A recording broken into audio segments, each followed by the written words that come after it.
भारतीय वज़ीर-ए-आज़म नरेंद्र मोदी अमरीकी सदर का सामना करने से कतराने लगे। मलेशिया में होने वाले आसियान समिट में ज़ाती हैसियत से शिरकत से माजरत कर ली। वो वर्चुअल तौर पर शिरकत करेंगे।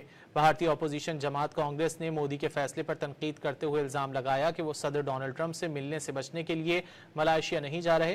कांग्रेस के रहनुमा जयराम रामिन ने कहा कि मोदी ने गजा अमन समिट में शिरकत से भी इनकार इसी वजह से किया था। भारतीय वज़ीर-ए-आज़म नरेंद्र मोदी अमरीकी सदर का सामना करने से कतराने लगे। मलेशिया में होने वाले आसियान समिट में ज़ाती हैसियत से शिरकत से माजरत कर ली।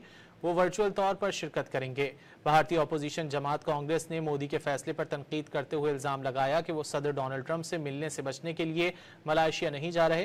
कांग्रेस के रहनुमा जयराम रामिन ने कहा कि मोदी ने गजा अमन समिट में शिरकत से भी इनकार इसी वजह से किया था। भारतीय वज़ीर-ए-आज़म नरेंद्र मोदी अमरीकी सदर का सामना करने से कतराने लगे। मलेशिया में होने वाले आसियान समिट में ज़ाती हैसियत से शिरकत से माजरत कर ली। वो वर्चुअल तौर पर शिरकत करेंगे।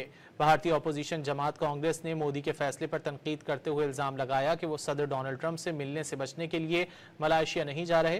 कांग्रेस के रहनुमा जयराम रामिन ने कहा कि मोदी ने गजा अमन समिट में शिरकत से भी इनकार इसी वजह से किया था।